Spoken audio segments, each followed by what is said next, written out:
ओम शांति। अभी हम जीवामृत तैयार करने की विधि किसान भाइयों को बताने जा रहे हैं।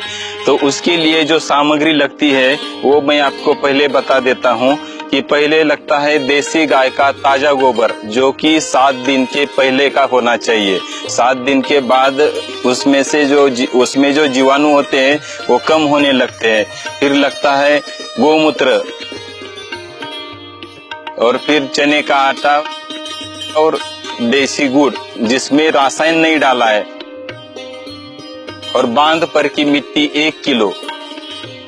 और यदि आपके पास गन्ने का जूस है तो गन्ने का जूस भी 4 लीटर आप उसमें डाल सकते हैं। और ये सारा डालना होता है 200 लीटर पानी के बैरल में। ये जो जीवामृत है इससे जमीन के अंदर की जीवाणुओं की संख्या काफी बढ़ जाती है, क्योंकि अभी तक हमने क्या किया है, खेतों में रासायनिक खाद डाल करके जीवाणुओं को मार करके खेती की है। अभी हमें खेती में के जीवाणुओं को बढ़ा करके खेती करनी है। तो जब हम देसी गाय का गोबर इसमें यूज करते हैं तो 1 ग्राम गाय के गोबर में कम से कम 300 करोड़ से 500 करोड़ बैक्टीरिया होते हैं। ये जीवामृत तैयार कैसे करते हैं ये अभी हम किसान भाइयों को दिखा रहे हैं। अभी देसी गाय का ताजा गोबर 15 से 20 किलो पहले पानी में डालने का,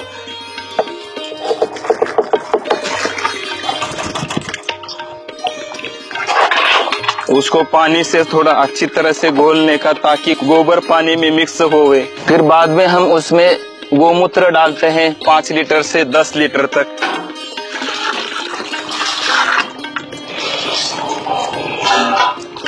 बाद में डालते हैं हम चने का आटा 2 किलो, जिसमें पानी हमने घोल करके रखा है।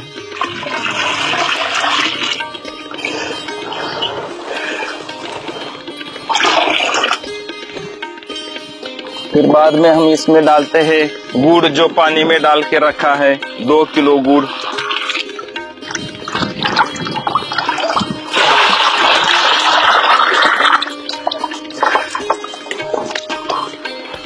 फिर बाद में हम डालते हैं जो बांध पर की मिट्टी 1 किलो से 2 किलो,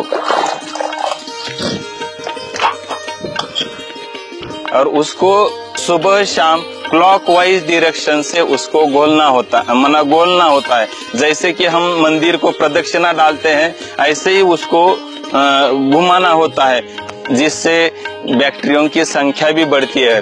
और उसको गोलते टाइम पर हम परमात्मा की भी याद करते हैं, जिससे वो जो जीवामृत तैयार होने जा रहा है उसमें जो जीवाणु है उनकी कार्यक्षमता भी काफी बढ़ती है, वो शक्तिशाली होते हैं। अभी ये क्लॉकवाइज डायरेक्शन से घोलने के बाद उसको फिर ढकना बहुत जरूरी है, जिससे कपड़े से उसको ढकने का और अच्छी तरह से उसको रस्सी से बांध देने का।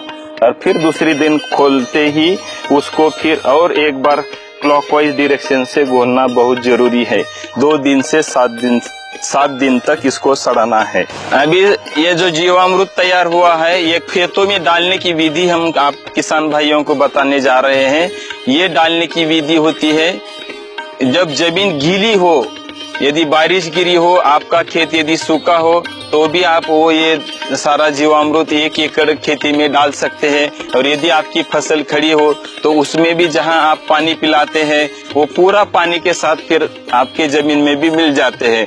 और सूखे एरिया में भी आप डाल सकते हैं, सूखे एरिया में जैसे ही बारिश गिरते ही वो आप डाल सकते हैं, जिससे वो जमीन के अंदर वो जीवाणु फैल जाता है वो अपने आप।